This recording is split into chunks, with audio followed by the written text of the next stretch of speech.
오늘 말씀을 통해서도 주님께서 우리에게 주시는 은혜가 있을 줄로 믿습니다. 오늘 설교 제목이 넘치는 은혜인데요. 말씀을 통해서 이 예배 가운데 또 주님의 은혜가 넘쳐나기를 소망합니다. 저는 제가 27살에 목회를 처음 나갔습니다. 단독 목회를 처음 나갔습니다. 그때 저는 이제 아직 결혼을 하지 않은 상태였는데요. 제가 처음 그 목회를 시작한 교회에 성도님이 한 30명 정도 되는 그런 교회였습니다. 그런데 제가 가만히 생각해 보면 너무 또 미숙하고 또 너무 부족하고 이게 서투른 점이 많았습니다. 지금도 생각하면 그분들한테 한편으로 죄송하고 또 한편으로 감사한 그런 생각이 저 같은 목회자를 그냥 전도사님으로 잘 대우해 주셔서 그런 생각이 들 정도입니다. 근데 이제 그런 대로 제가 목회를 잘 할 수 있었던 것은 서툴렀지만 미숙했지만 또 좋은 성도님들을 만난 덕분이기도 한데요. 주변에 좋은 목사님들이, 좋은 선배 목사님들이 많이 계셨습니다. 사실 같이 이제 목회를 하는 동역자들이죠. 좋은 선배 동역자들이 계셔서 저를 잘 이끌어주고 필요한 순간마다 좋은 조언이라든지 이제 가르침을 주어서 제가 그런 대로 목회를 잘 할 수 있었던 것 같다. 이제 그런 생각이 듭니다. 지금 디모데, 오늘 본문의 그 디모데는 에베소 교회에서 사역을 하고 있습니다. 우리식으로 표현하자면 처음으로 단독 목회를 시작한 거예요. 이 에베소 교회는 바울이 세운 교회입니다. 물론 바울이 그 교회를 세울 때 디모데도 중요한 역할을 했습니다. 그래서 이 바울이 그 교회에서 사역을 하다가 이제 다른 지역으로 이제 전도 여행을 떠나게 되는 거예요. 그러자 디모데가 혼자 남아서 사역을 감당하게 된 것입니다. 당시 에베소 교회는 거짓 교사들이 교회 안에 있어서 교회가 혼란스러웠습니다. 그것뿐만 아니라 다른 여러 가지 문제들이 교회 안에 있었습니다. 아마도 처음 목회를 시작한 디모데에게는 사역이 매우 힘들었을 것입니다. 그리고 또 바울도 디모데를 생각할 때 사역을 잘 해야 할 텐데 하는 그런 이런 염려 또 안타까운 마음들이 있었을 것입니다. 그래서 바울은 이런 디모데를 격려하고 목회에 도움을 주고자 편지를 쓴 것입니다. 그래서 그것이 디모데전서, 디모데후서. 그래서 이 편지를 바울의 목회서신, 디모데의 목회에 도움을 주기 위해서 쓴 편지, 그렇게 부르는 거죠. 이 디모데는 바울이 첫 번째 전도 여행에서 예수님을 영접한 사람입니다. 그러니까 바울이 전도해서 예수님을 영접한 사람입니다. 이 디모데가 예수님을 영접한 다음에 바울과 함께 전도 여행을 하면서 바울을 도와줍니다. 처음에는 바울에게 배우고 바울을 도와주는 수준에서 이제는 단순히 도와주는 수준이 아니라 이게 지금 동역자가 된 것입니다. 그래서 바울은 이 디모데에게 아주 각별한 마음을 가지고 있었어요. 그래서 이 바울은 디모데를 아들과 같은 존재로 또 정말 이제 형제와 같은 존재로 그렇게 생각했던 것입니다. 마음이 각별했다는 것입니다. 그래서 골로새서 1장 1절에 보면 이렇게 기록되어 있어요. 하나님의 뜻으로 말미암아 그리스도 예수의 사도된 바울과 그다음 뭐예요? 형제 디모데는 이제 그렇게 불러요. 형제로 부르고 또 디모데전서 1장 1절에 보면 여기는 뭐예요? 믿음 안에서 참 아들 된 디모데에게 편지하노니. 지금 디모데 그 전서를 쓸 때 이렇게 앞에 붙이는 거예요.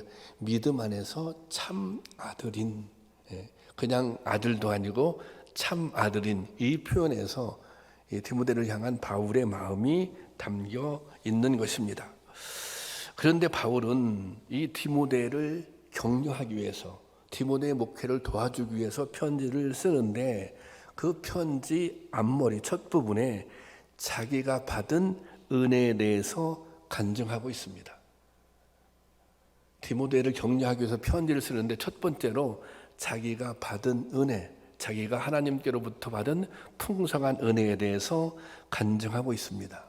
바울이 생각할 때 디모데에게 있어서 자신의 간증, 자신이 어떻게 은혜를 받았는지, 자신이 어떻게 사도가 됐는지, 이것이 바울의 사역에도 크게 도움이 될 거라고 생각했기 때문입니다.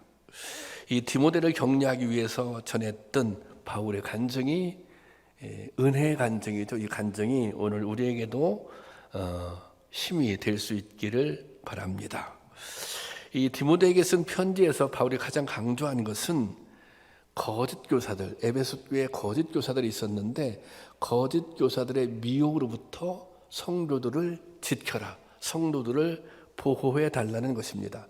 3절 말씀을 보면 3절 말씀 다 같이 보겠습니다. 시작. 내가 마게도냐로 갈 때에 너희를 권하여 에베소에 머물라 한 것은 어떤 사람들을 명하여 다른 교훈은 가르치지 말며. 이 말은 여기 뭐예요? 내가 마게도냐로 갈 때, 지금 바울과 디모데가 에베소 교회에 함께 있다가 지금 바울은 마게도냐로 떠나는 거예요. 복음을 전하기 위해서. 그런데 디모데에게는 계속 이 바울과 디모데가 같이 움직였거든요. 그런데 디모데야, 너는 여기서 머물러서 여기서 이제 목회를 하라는 거예요. 그러면서 그 이유 중에 가장 큰 이유가 뭐냐면, 여기서 다른 교훈을 가르치는 사람이 있잖아요. 여기 다른 교훈을, 이 다른 교훈을 가르치는 사람들, 거짓 교사들부터 성도를 보호해 달라는 것입니다. 이 에베소 교회 안에 있는 거짓 교사들은 율법을 강조했던 사람들입니다. 아직도 이 율법의 효력에 대해서, 그리고 이 사람들은 지식이 풍부한 사람들, 요즘으로 말하자면 뭐라 그럴까요? 스펙이 좋은 사람들, 뭐 이렇게 표현할 수 있겠네요. 그리고 또 언변이 뛰어났습니다. 그리고 스스로 자신들이 특별한 존재라고 생각했어요. 자신들이 가르칠 만한, 우리는 교회에서 성도들을 가르칠 만한 자격이 있는 사람들이다, 그런 생각을 가지고 있었어요. 스스로 잘난 거죠. 그리고 또 그런 분위기가 성도들에도 어느 정도 이렇게 통용이 되는 거예요. 그런데 반면에 디모데는 나이가 지금 어리지 않습니까? 이게 바울이 젊은 디모데에게 권면하고 이런 표현이 나오잖아요. 이게 디모데는 좀 젊어요. 또 목회 경험도 부족해요. 또 지금 바울의 뒤를 이어서 목회를 하고 있는 거 아니에요? 이게 전임자가 너무 훌륭하잖아요. 그럼 후임자가 위축된다고요. 이게 바울 스스로 내가 좀 목회를 잘 할 수 있을까? 디모데 스스로 내가 목회 잘 할 수 있을까? 난 사실 좀 부족한데, 난 좀 준비가 안 돼 있는데, 이런 생각을 가질 수 있는 거 아니에요? 그런 디모데에게 바울이 자신이 경험했던 은혜를 들려주고 있는 것입니다. 그 첫 번째, 먼저 자신이 어떻게 사도가 되었는지를 간증하고 있습니다. 자, 본문 말씀 12절 보겠습니다. 12절. 다 같이 볼까요? 시작. 나를 능하게 하신 그리스도 예수 우리 주께 내가 감사함은 나를 충성되이 여겨 내게 직분을 맡기심이니.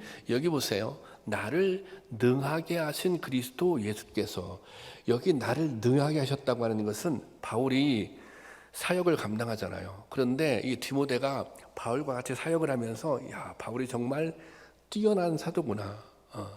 나는 도저히 바울과 같이 될 수는 없겠다, 아마 이런 생각 가질 수도 있었을 거예요. 그런데 바울이 정말 뛰어난 사도임이 분명한데, 여기 바울이 이 고백을 해요. 나를 능하게 하셨다고 하는 것은 바울이 사도로서의 사역을 감당하는 데 있어서 하나님께서 능력을 주셔서 감당했다는 거예요. 바울이 처음부터 무슨 사도로서 이런 타고난 능력이 있어서 자기가 이 사역을 감당하는 것이 아니라 하나님께서 그 사역을 잘 감당할 수 있도록 능력을 주셨다는 거예요. 그리고 더 중요한 고백은 뭐냐면, 내가 감사함은 나를 올려놔. 내리지 말고. 내가 감사함은 나를 충성되이 여겨 내게 직분을 맡기심이, 그랬어요. 내가 감사하는 것은 뭐냐면 나를 충성되이 여겨. 여기서 충성된다고 하는 것은 뭐냐면 믿을 만한 존재로 여겨주셨다는 거예요. 하나님께서 나를 믿을 만한 존재로 여겨주셔서 나에게 직분을 맡기셨다는 거예요. 지금 바울이 아주 감동하는 대목이 이 대목이에요. 하나님께서, 주님께서 나를 믿을 만한 사람으로, 신뢰할 만한 사람으로 여겨서 나를 사도로 불러주셨다는 거예요. 이 대목이 왜 감동적이에요? 바울이 자기 자신을 생각할 때 자기는 이 주님께로부터 인정받을 만한 그런 사람이 아닌 거예요. 그래서 13절 말씀 한번 볼까요? 13절 다 같이 보겠습니다. 시작.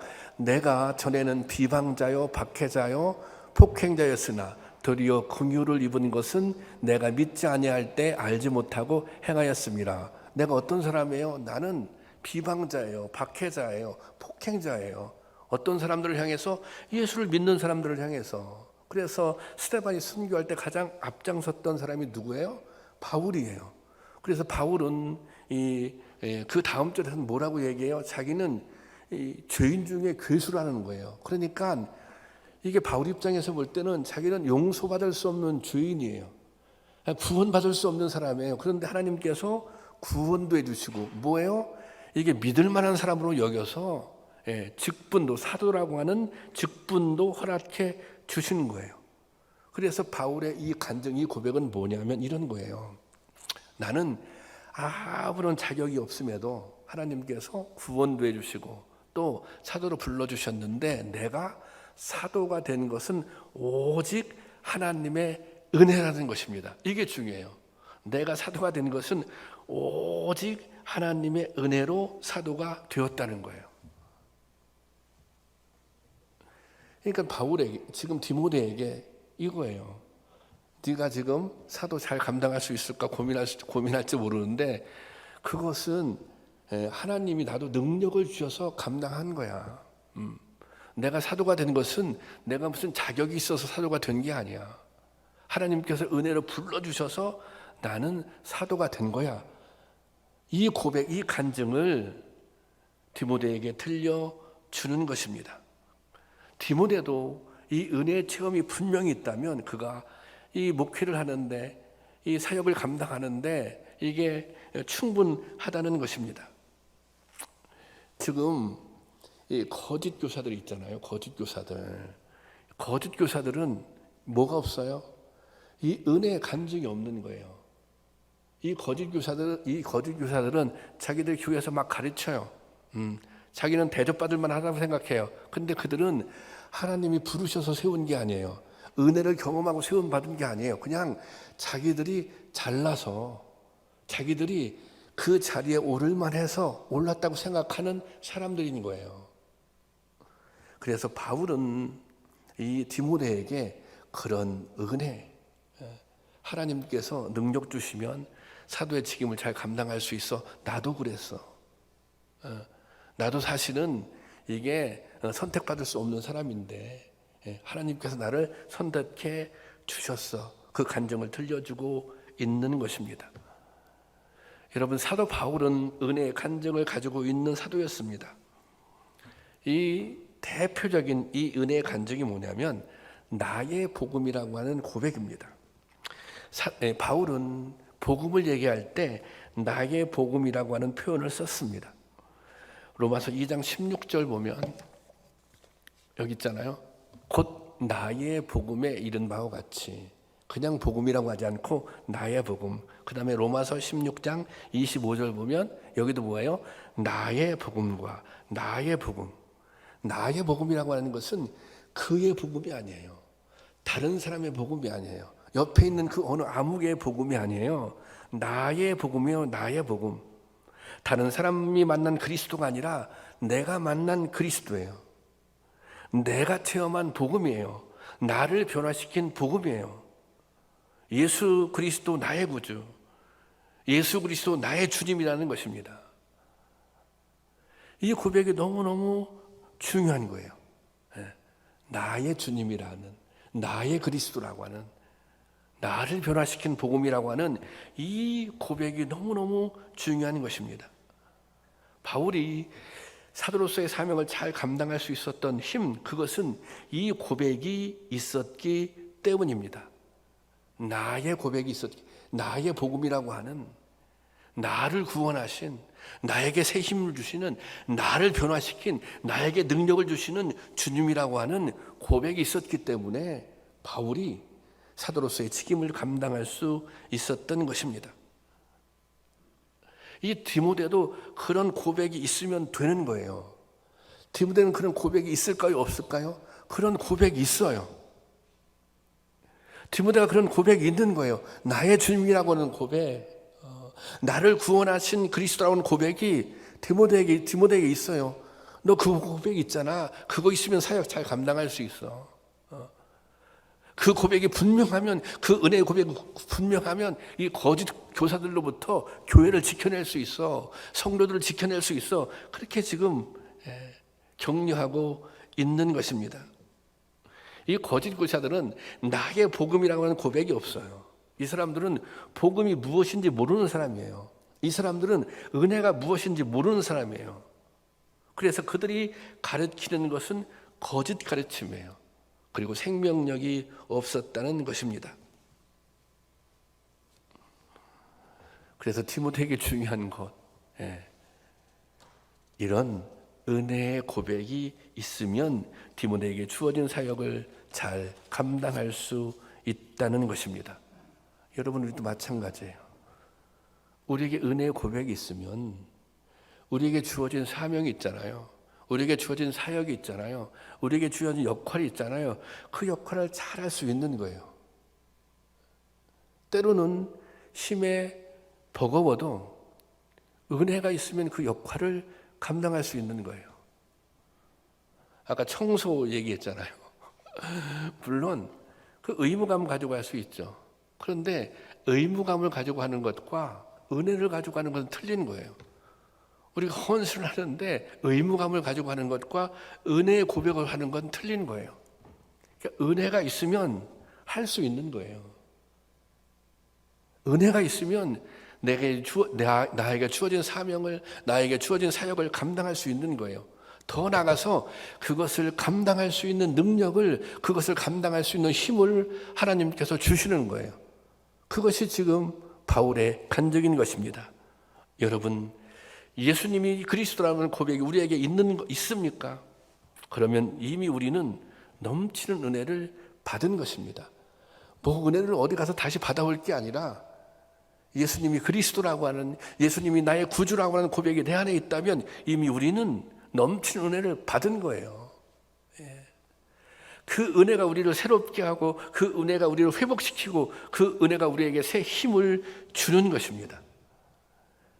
여러분, 우리는 이미 은혜를 받은 사람들이에요.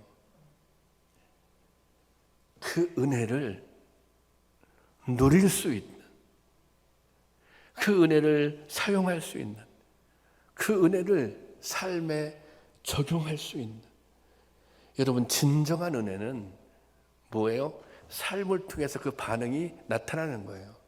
은혜를 받으면 은혜에 합당한 삶을 살게 되는 것입니다. 여러분, 우리는 이미 은혜를 받았으니, 넘치는 은혜를 받았으니 그 은혜에 합당한 삶을 살 수 있기를. 그래서 때로는 회복되고, 때로는 새롭게 되고, 때로는 은혜를 통해서, 받은 은혜를 통해서 새 힘을 얻고 살아갈 수 있기를 주님의 이름으로 축원합니다. 그래서 바울이 이렇게 고백해요. 주님의 은혜가 믿음과 사랑과 함께 넘치도록 풍성하였다. 이게 14절인데요. 14절, 이거 제가 읽을게요. 그냥 보세요. 우리 주님께서 나에게 은혜를 넘치게 부어주셔서, 은혜를 부어주셨어요. 자, 그 다음 보세요. 그리스도 예수 안에 있는 믿음과 사랑을 누리게 하셨습니다. 이 말은 은혜가 넘쳐나니까 무엇도 믿음이 풍성해지는 거예요. 은혜가 넘치니, 은혜가 넘쳤다고 하는 것은 하나님께서 나를 사랑하셨다고 하는 것을 더 깊이 깨닫는 거 아닙니까? 그러니까 그 사랑도 더 크게 누리게 되었다는 것입니다. 이게 넘치게 부어주셨다고 하는 것은 이게 계산하지 못할 정도로, 청량할 수 없을 정도로 부어주셨다는 거잖아요. 그러니까 이런 거예요. 은혜를 깨닫게 되니 믿음이 커졌다는 거예요. 은혜를 깨닫게 되니 사랑도 풍성하게 누릴 수 있게 되었다는 거예요. 다른 말로 은혜를 깨닫게 되니 사랑도 더할 수 있게 되었다는 거예요. 바울이 자기가 죄인임에도 불구하고 구원받았다 그래서 긍휼하심을 입었다 그렇게 고백하고 있잖아요. 그러니까 바울이 이런 거예요. 긍휼하심을 입었으니 나도, 긍휼하심의 은혜를 입었으니 나도 다른 사람에게 긍휼을 베풀 수 있게 되었다는 것입니다. 은혜라고 하는 것은 나에게 딱 그치는 게 아니에요. 은혜가 풍성하다고 하는 것은 그 풍성한 은혜가 다른 사람들에게 흘러 넘쳐 나가는 것이거든요.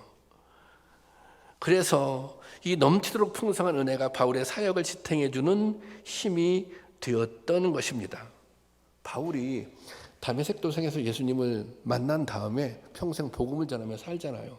그런데 그 삶이 어땠습니까? 쫓기고 또 매맞고 옥에 갇히고 이 삶이 계속 반복돼요. 반복되다가 결국은 어떻게 돼요? 순교해요. 그런데 그 과정에서 바울이 흔들리지 않아요. 믿음을 굳건히 지켜나가죠. 바울이 그 과정에서 흔들리지 않았던 것, 믿음을 지켜낼 수 있었던 것은 그가 체험한 은혜가, 그가 받은 은혜가 그를 붙들고 있었기 때문입니다. 그러니 디모데가 이미 은혜를 받았어요. 은혜를 받았으니까 오히려 바울보다 더 젊은 나이에, 어린 나이에 바울을 쫓아서 함께 동역을 하고 있는 것이죠. 네가 체험한 은혜가 있는데, 너의 고백이 있는데 그것만 붙들고 있으면 그 은혜를 유지만 하기만 하면 너 목회 잘할 수 있어. 훌륭한 목회자가 될 수 있어. 그렇게 지금 격려하고 있는 것입니다. 목회자로서 가장 중요한 덕목이 무엇입니까? 그것은 영혼을 사랑하는 일입니다. 그렇죠? 또 성도들을 긍휼히 여기는 마음입니다. 성도의 삶에 있어서 중요한 덕목이 뭐예요? 예수님께서 말씀하셨잖아요. 서로 사랑하라고. 그런데 이게 참 말은 쉽지만 어렵습니다. 사랑하는 거, 그리고 긍휼히 여기는 거. 우리가 인간적인 노력을 통해서 어느 정도까지는 할 수 있어요. 어느 정도까지는 할 수 있는데 이런 거 있잖아요. 상대방이 계속 거절하는 거예요. 난 막 사랑하려고 하는데 또 뭐 오해도 하고 또 의심도 하고 막 해코지도 한다고 생각해 보세요. 또 처음엔 막 받아들이다가 뭔가 상황이 바뀌면 막 배신을 해요. 지금 이 바울 같은 경우는 이런 모든 것들을 경험했잖아요. 그러니까 우리가 뭔가 사랑하려고 해도 우리의 능력으로 안 되는 부분이 있는 거예요. 인간적인 노력의 한계가 있는 거예요. 용서하려고 해도, 긍휼을 베풀려고 해도. 그런데 이 모든 것을 뛰어넘을 수 있는 것, 정말 끝까지 사랑할 수 있는 것. 주님이 우리를 끝까지 사랑하셨잖아요. 우리의 모습과 관계없이. 바울이 끝까지 영혼을 사랑하잖아요. 그것은, 그 힘은 어디서 나오는 거예요? 그것은 바울이 하나님께로부터 받은 은혜가 있기 때문에 가능했던 거예요. 하나님께로부터 받은 그 크신 긍휼함이 있었기 때문에 가능했던 것입니다. 이것이 뭐예요? 이것이 은혜의 힘이에요. 바울은 그걸 경험한 거거든요. 바울은 이미 측량할 수 없는, 계산할 수 없는 사랑을 덧입었어요. 그런 긍휼함을 입었어요. 경험했어요. 그러니까 자기도 그렇게 할 수 있는 것입니다. 받은 은혜가 있었기 때문에 끝까지 사랑하고 긍휼히 여기고 인내할 수 있었던 것입니다. 이 당시 거짓 교사들이 이제 교회 안에 있었잖아요. 이 사람들은 율법을 잘 알고 있었어요. 율법도 사실 하나님의 말씀이죠. 그런데 율법을 잘 알고 율법을 잘 가리키면 구원을 받느냐고요. 그러니까 율법은 지켜야 구원을 받는 거예요. 하나님의 말씀은 지켜야 구원을 받는 거예요. 만약에 이스라엘 백성들이 율법을 잘 지켰다면 예수님이 이 땅에 오실 필요가 없어요. 이스라엘 백성들은 율법을 못 지켰기 때문에 멸망한 거 아니에요? 그래서 예수님이 오시는 거예요. 우리는 율법을 지켜서 구원을 받는 게 아니에요. 무엇으로? 예수님을 그리스도로 고백하면, 십자가를 예수님을 구주로 믿으면 구원을 받는 거예요. 이게 뭐예요? 이게 은혜예요, 은혜. 그런데 이 은혜를 체험하고 나면, 이 은혜를 경험하고 나면 바뀌는 게 있어요. 뭐가 바뀌어요? 보세요. 은혜를 받으면 뭐라고 그랬어요? 은혜에 반응하게 돼 있어요. 그렇지 않습니까? 우리가 정상적으로 은혜를 받으면 그 은혜에 반응하는 것이 정상적인 삶이에요. 신앙생활은 은혜에 반응하는 거예요. 내가 큰 은혜를 받았다. 내가 큰 긍휼하심을 입었다. 그러면 우리가 어떻게 반응할까요? 초대교회 성도들, 사도들은, 제자들은 큰 은혜를 경험했어요. 그래서 어떻게 반응했어요? 목숨을 걸고 예수님의 가르침을 따라 산 거예요. 목숨을 걸고 복음을 증거했던 거예요. 목숨을 걸고 교회도 지켰던 거예요. 이거 하나님의 말씀이니까 꼭 지켜야 돼. 이거 율법이니까 꼭 지켜야 돼. 누가 이렇게 강제하지 않았어요. 그런데 하나님의 말씀을 지켰다고요. 목숨을 걸고 복음을 증거했다고요. 왜 그랬어요? 그들이 받은 은혜가 있었기 때문에 그것이 가능했던 것입니다. 이게 뭐예요? 이게 은혜의 힘이에요. 네. 그들은 은혜의 힘으로 순교도 했던 거예요. 그래서 은혜가 중요한 것입니다. 제가 이제 농촌에서 목회를 하다가 이제 부목사로 오게 됐어요. 도시로, 인천으로 오게 됐는데, 부목사로 왔고, 그때 제가 그래도 젊었을 때인데 30대 초반인데 얼마나 열심히 했겠어요. 정말 열심히 했어요. 말씀 준비도 열심히 하고 하여튼 열심히 했어요. 어느 날 담임 목사님이 저를 불러서 이런 말씀을 하시더라고요. 안 목사는 참 열심히 하는 게 보기 좋아. 추진력도 있는 것 같고 설교 준비도 참 열심히 하는 것 같아. 그렇게 말씀하시더니 그런 말을 하더라고요. 그런데 목사는 은혜가 있어야 돼, 은혜가. 그렇게 말씀하시더라고요. 제가 정말 열심히 했어요. 정말 열심히 했거든요. 이 설교 준비도 열심히 했어요. 그때 제 설교 원문을 보면 그런 생각이 들 때가 있어요. 야, 참 열심히 준비했구나. 그런데 그때 이렇게 보면서 제가 깜짝 놀라는 게 뭐냐면, 정말 무슨 이렇게 막 말씀을 전하는데 다 구구절절이 옳은 말씀인데 거기에 무슨 막 이렇게 설교가 무슨 막 거기에 막 칼이 숨겨져 있는 칼이. 다 옳은 말씀이지. 다 성경에 있는 말씀인데. 그리고 제가 농촌에서 목회하다가 이 도시로 오니까 좀 교회가 좀 크잖아요. 그게 교회에 굉장히 이렇게 잘나신 분들이 많은 것 같더라고요. 근데 그런 걸 보면서 제가 좀 이렇게 했던 뭐라고 표현해야 될지 모르겠는데, 왜 이렇게 잘난 체 하시나 그런 마음이 있었는지는 모르겠지만, 제가 이렇게 보면서 야, 내가 참 예리하게 했구나, 무서운 설교를 했구나, 그런 생각이 들더라고요. 근데 저는 뭐가 없었어요? 은혜가 없어요. 은혜가. 수요일 날 김경선 목사님이 설교를 하는데 제가 그 설교를 들으면서 옛날에 제 생각이 좀 나더라고요. 이 설교가 참 은혜스러운데, 제가 그 설교를 듣는 내내 내가 좀 얼굴을 못 들어도 얼굴을. 왜냐하면 다 맞는 말이에요.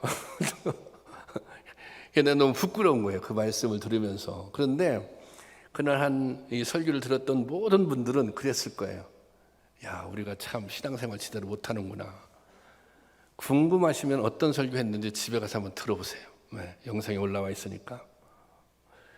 근데 그런 설교를 제가 여러 차례 한 것 같아요. 그런데 오해하지 마세요. 김경선 목사님이 그렇다는 게 아니라 김경선 목사님하고 저하고 차이가 하나 있어요.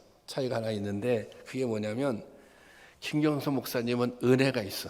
근데 그때 나는 은혜가 없었던 것 같아요.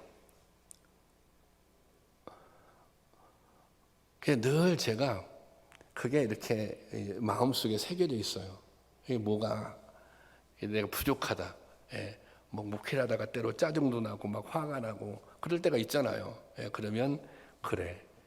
이게 참 은혜가 있으면 해결되는 문제인데 내가 은혜가 없어서 그렇지. 예. 여러분들 한번 생각해 보세요. 교회에서 뭘 하다가 왜 이렇게 짜증이 나지? 왜 그렇게 화가 나지? 아유, 사랑하라고 말씀하시는데 왜 이렇게 말씀하는데 사랑이 안 되지? 왜 용서가 안 되지? 이거 마땅히 내가 감당해야 할 일인데 이게 왜 이렇게 하기 싫지? 그러면 다른 그 무엇보다도 자신의 은혜를 한번 점검해 보시기 바랍니다. 젊은 목회자 디모데에게 바울의 간증은 아마도 사역의 이종표가 되었을 것입니다. 그래, 내가 목회를 잘할 수 있는 비결, 이 어렵고 힘든 에베소 교회에서 사역을 잘할 수 있는 길은 하나님께서 이미 나에게 주신 그 넘치는 은혜를 내가 붙잡고 있는 거야. 그 넘치는 은혜를 잊지 않고 사는 거야. 그것만 있으면 내가 당당하게 거짓 교사들과 맞설 수도 있고 정말 성도들에게 생명의 말씀을, 은혜의 말씀을 전할 수 있는 거죠. 그렇게 간증할 수 있는 거죠. 바울처럼. 여러분, 하나님의 은혜를 깨닫고 그 은혜를 누릴 수 있기를 원합니다. 은혜가 있어야 믿음도 풍성해지고 사랑도 풍성해집니다. 은혜가 있으면 고난도 이길 수 있습니다. 은혜가 있으면 성도답게 살아갈 수 있습니다. 은혜가 있으면 믿음을 지키고 마침내 승리하는 삶을 살 수 있는 것입니다. 우리가 힘들고 어려운 시대를, 어려운 때를 살아가고 있고 또 낙심될 때도 있고 또 지칠 때도 있고 그렇잖아요. 또 믿음이 약간 흔들리는 것 같기도 하고 매너리즘에 빠지는 것 같기도 하고 그러면 다른 거 없습니다. 여러분의 고백을 한번 점검해 보시기 바랍니다. 나는 정말 나에게 나의 복음이 있는가? 예수님이 나의 구주가 되시는 분인가? 나는 이미 그런 고백이 있다면 넘치는 은혜를 받은 사람인데 그 한번 내가 받은 은혜를 점검해 보면 이것은 새로 안 받아도 되는 거예요. 이미 받은 은혜예요. 그것을 한번 이렇게 불러 일으키면 아마 새 힘도 얻고 또 회복도 되고 소망도 갖게 될 줄로 믿습니다.